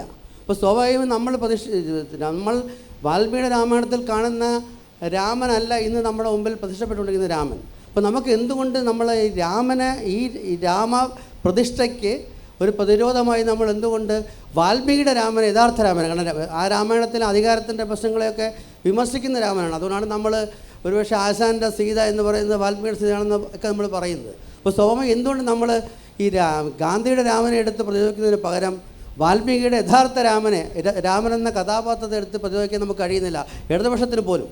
ഇതാണ് എൻ്റെ ചോദ്യം. അതെ, അനേകം ബദൽ രാമന്മാർ വാസ്തവത്തിലുണ്ട്. അതിലൊന്ന് വാൽമീകിയുടെ രാമനാണ്. കാരണം വാൽമീകിയിലുമുണ്ട് ഉത്തര രാമായണം, ഉത്തരകാണ്ഡം. ആ തരത്തിൽ വാൽമീകിയുടെ രാമനിലും, വാൽമീകി വാസ്തവത്തിൽ രാമൻ്റെ പക്ഷം പിടിക്കുന്നതേ ഇല്ല. വാൽമീകി രാമായണത്തിൻ്റെ പരിഭാഷയെങ്കിലും വായിച്ചിട്ടുള്ളതാണ് നമ്മളിൽ പലരും. നമുക്കറിയാം വാൽമീകി ഒരു പക്ഷം പിടിക്കുന്നതേ ഇല്ല. വാൽമീകി ചില കാര്യങ്ങൾ, ഒരു കഥ പറയുകയാണ് നമ്മളോട്. ആ കഥയിലൊരു രാമനുണ്ട്. ആ രാമൻ ഒരു ഭാഗത്ത് പ്രജാവത്സലനാണ്, മറ്റൊരു ഭാഗത്ത് തൻ്റെ ഭാര്യയെ ഉപേക്ഷിക്കേണ്ടി വന്ന ഒരു രാമനാണ്. അതിനെ ഞാൻ വ്യാഖ്യാനിച്ചിട്ടുള്ളത് ഫെമിനിസ്റ്റുകൾ വ്യാഖ്യാനിക്കുന്ന പോലെയല്ല, നേരെ മറിച്ച് ഒരു ഭയങ്കരമായ ധർമ്മസങ്കടം അനുഭവിച്ച ഒരു കഥാപാത്രം എന്ന രീതിയിലാണ് ഞാൻ രാമനെ പലപ്പോഴും കാണുന്നത്. ഒരു ഭാഗത്ത് അക്കാലത്തെ വ്യവസ്ഥ അടിച്ചേൽപ്പിച്ച ഒരു ക്ഷാത്രധർമ്മം, മറ്റൊരു ഭാഗത്ത് ഒരു മനുഷ്യൻ എന്ന നിലയ്ക്കും ഒരു ഭർത്താവ് എന്ന നിലയ്ക്കും ഉള്ള തൻ്റെ ഒരു മാനുഷികമായ ധർമ്മം. ഈ വർണ്ണാശ്രമ വ്യവസ്ഥ അടിച്ചേൽപ്പിച്ച ഒരു വർണ്ണധർമ്മത്തിനും മനുഷ്യൻ എന്ന നിലയിലുള്ള ഒരു മനുഷ്യൻ്റേതായ, പ്രേമിയായൊരു മനുഷ്യൻ എന്ന നിലയ്ക്ക് മനുഷ്യൻ്റേതായ ധർമ്മവും, ഈ രണ്ട് ധർമ്മങ്ങളിൽ ഏത് നിറവേറ്റണം, ഏത് തിരഞ്ഞെടുക്കണമെന്ന മഹാധർമ്മസങ്കടം അനുഭവിച്ച, ഒരുപക്ഷെ അതിന് തെറ്റായൊരു ഉത്തരം താൽക്കാലികമായെങ്കിലും സ്വീകരിക്കേണ്ടി വന്ന ഒരു മനുഷ്യൻ എന്ന നിലയിലാണ്. അതാണ് വാൽമീകിയുടെ രാമൻ വാസ്തവത്തിൽ ഈ രീതിയിലുള്ള വലിയ സംഘർഷം അനുഭവിക്കുന്ന ഒരു രാമനാണ്. നാം മഹാഭാരതത്തെയും രാമായണത്തെയും ഒക്കെ വായിച്ച രീതികളെക്കുറിച്ച് എനിക്ക് ഒരുപാട് സംശയങ്ങളുണ്ട്. ഇത് രണ്ടിലും യുദ്ധം വളരെ പ്രധാനമാണ്. പക്ഷേ രണ്ടും യുദ്ധത്തിൻ്റെ പ്രകീർത്തനങ്ങളേ അല്ല, യുദ്ധത്തിൻ്റെ കഠിനമായ വിമർശനങ്ങൾ അവയിലുണ്ട്. മഹാഭാരതത്തിൻ്റെ അവസാനം പാണ്ഡവർ ചോദിക്കുന്ന ഇതിനാണോ നമ്മൾ യുദ്ധം, ഈ യുദ്ധം എല്ലാം കഴിഞ്ഞിട്ട് അവർ ചോദിക്കും ഇതിനാണോ നമ്മൾ യുദ്ധം ചെയ്തത്, ഈ മരുഭൂമിക്ക് വേണ്ടിയാണോ, ഈ കുട്ടികളുടെ ചോരയ്ക്ക് വേണ്ടിയാണോ, ഈ മൃഗങ്ങളുടെ ചോരയ്ക്ക് വേണ്ടിയാണോ, ഈ വൃക്ഷങ്ങളുടെ ശവങ്ങൾക്ക് വേണ്ടിയാണോ നമ്മൾ ഈ യുദ്ധമെല്ലാം ചെയ്തത്? യുദ്ധത്തിൻ്റെ വ്യർത്ഥതയാണ് ആത്യന്തികമായി മഹാഭാരതം സ്ഥാപിക്കുന്നത്. ധർമ്മത്തിന് വേണ്ടിയുള്ള നിലവിളിയിലാണ് മഹാഭാരതം അവസാനിക്കുന്നത്. ധർമ്മം സ്ഥാപിച്ചു എന്ന ധാർഷ്ട്യത്തിലല്ല, നേരെ മറിച്ച് ധർമ്മത്തിന് വേണ്ടിയുള്ള നിലവിളിയിലാണ് വ്യാസഭാരതം എന്ന് നാം പറയുന്ന, ഒരു പക്ഷേ അനേക കാലത്തിലൂടെ രൂപപ്പെട്ട ആ മഹാഭാരതം ചോദിക്കുന്ന ചോദ്യം ഇതാ. അപ്പോൾ അതുകൊണ്ട് ഒരു തരത്തിലുമുള്ള അഹങ്കാരമല്ല ഈ രണ്ട് ഗ്രന്ഥങ്ങളിൽ നിന്ന് എൻ്റെ വായനയിൽ എനിക്ക് കിട്ടുന്നത്. ഒരു തരത്തിലുമുള്ള ധാർഷ്ട്യമല്ല, ഏതെങ്കിലും രീതിയിലുള്ള കൃത്യമായൊരു ഒരു മാതൃകയല്ല, നേരെ മറിച്ച് ഒരു മനുഷ്യാവസ്ഥയെക്കുറിച്ചുള്ള ചില സവിശേഷമായ ഉൾക്കാഴ്ചകൾ നൽകുന്ന കാവ്യങ്ങൾ എന്ന നിലയിലാണ്, ഒരു കവി എന്ന നിലയിലെങ്കിലും ഞാൻ ഈ പുരാണങ്ങളെയും അല്ലെങ്കിൽ ഈ രണ്ട് പ്രധാനപ്പെട്ട ഇതിഹാസങ്ങളെന്ന് പറയാം, രണ്ട് ഇതിഹാസങ്ങളെയും സമീപിക്കുന്നത്. അതുകൊണ്ട് നിങ്ങൾക്ക് വാൽമീകിയുടെ രാമനെ തിരഞ്ഞെടുക്കാം, നിങ്ങൾക്ക് ഗാന്ധിയുടെ രാമനെ തിരഞ്ഞെടുക്കാം. എൻ്റെ ആകെയുള്ള ആഗ്രഹം ഈ യുദ്ധവ്യഗ്രനായ ഏകരാഷ്ട്രവാദിയായ രാമനെ ദയവായി നമ്മുടെ ജനാധിപത്യത്തെയും നമ്മുടെ ഇന്ത്യയെയും സ്നേഹിക്കുന്ന ആളുകൾ തിരഞ്ഞെടുക്കാതിരിക്കുക എന്നതാണ്. ഇന്ത്യൻ കവിതയുടെ ഇന്നത്തെ ബഹുസ്വരതയെക്കുറിച്ച് പറയുമ്പോൾ തീർച്ചയായിട്ടും രാമകഥ പല രാമായണങ്ങൾ നിന്ന് തന്നെ തുടങ്ങേണ്ടി വരും. അത് വിപുലപ്പെടേണ്ട ഒരു ചർച്ചയാണ്. തീർച്ചയായിട്ടും ഓരോ ഇന്ത്യൻ ഭാഷയിലുമുള്ള ബഹുത്വത്തിലേക്ക് ലോക കവിതയുടെ ബഹുത്വത്തിലേക്ക് ഒക്കെ കടന്നു ചെല്ലാവുന്ന ഒരു ചർച്ചയുടെ തുടക്കം മാത്രമാണിത്. നമുക്ക് ഇവിടെ അവസാനിപ്പിക്കാം.